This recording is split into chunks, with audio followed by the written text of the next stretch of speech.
Nityanandam. So today I would like to read a bit out of one of Swamiji's books, which is called IsTapas by His Holiness Paramahamsa Nityananda. Of course, Swamiji's new name is the Supreme Pontiff of Hinduism, Jagat Guru Mahasannidhanam, His Divine Holiness Sri Nityananda Paramashivam. But that was the time as he wrote this book. So it's about IsTapas. And I like to read you a part of it. And let's start with the Sadguru Vandanam with Swamiji. Inviting Swamiji, connecting with Swamiji through the Ananda Ganda. Having head, neck, and spine in a straight line, the hands to the Anjali Mudra. Nityanandam Paramasukadam Kevalam Jnanamurtihim Dandvatitam Gagana Sarisham Tatmamasyadilaksham Ekam Nityam Himalamatalam Sarvadi Sakshi Bhutaham Bhavatitam Trigunarahitam Sadgurum Dham Namami. Om Nityananda Paramashivoham. Yes, so let's start with IsTapas. There are really nice chapters actually in there. So you see it. By the way, all the books that Swamiji has published, they are, as far as I know, they are all for free available on the Yanalaya page. Actually, I'm able to also post the link to it. So what is tapas? This is how it begins. I would start there. Let me start there. So here's the beginning. What is tapas? So what is tapas? Working on your body, your thoughts, your emotions. What is this if not tapas? The word tapas has become so loaded with different meaning nowadays. We have forgotten the original meaning of the word tapas. Tapas is derived from the Sanskrit word tapasya. The root for tap means heat, whether from fire, weather, penance, pain, and suffering.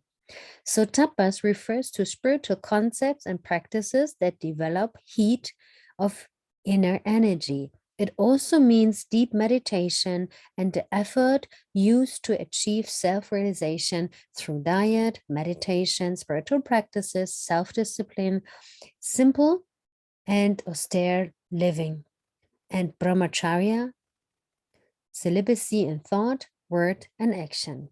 Tapas is the inner fire that motivates you to live your life from simple things, such as brushing your teeth, to doing yoga, and to making changes in your life.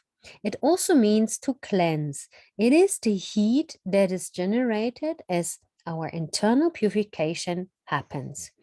Some of the earliest references to tapas have been found in many ancient Hindu scriptures.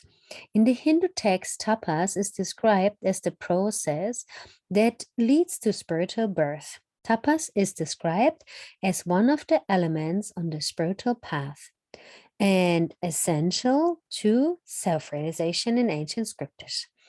Tapas does not only mean going up into the mountains and undertaking all kinds of spiritual practices and performing all kinds of rituals. Tapas does not mean going without food or clothes, or living in a dark cave, or torturing body unnecessarily in any way. When you deprive your body in any way, there is always the danger of focusing more on the deprivation than on a meditation. If I make you go without food for even 24 hours, you may stop eating food, but you will start meditating on food instead. You will be able to think of nothing but food. Real fasting does not mean meditating about the food that you haven't eaten. It means forgetting about food altogether. but not many people can see this difference. That is why the path of tapas is not for everyone. Of course, these are all different routes, just different ways of handling the body. Some meditators take the path of disciplining the body through austerities, but it's not necessary that everyone should follow that path. Or a small story. A small story.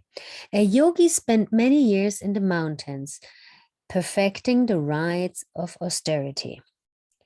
He mastered complicated rituals, mantras, studied holy books, and spent countless hours in contemplation. Contemplation.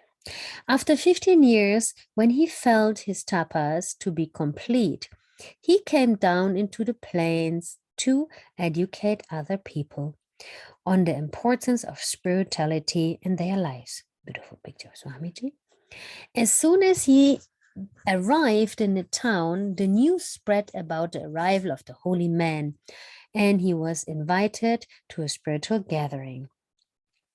One of the other invitees was a modern young master who didn't believe in the traditional rites of tapas.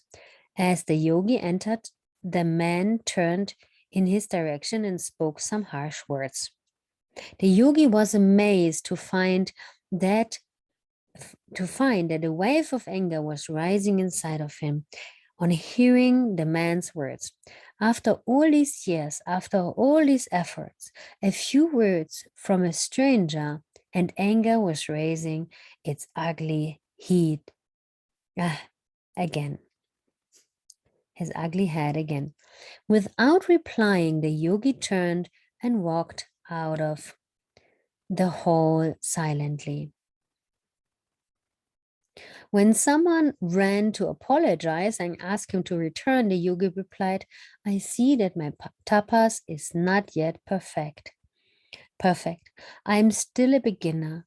I must leave now to start my work. I will return when I'm truly ready.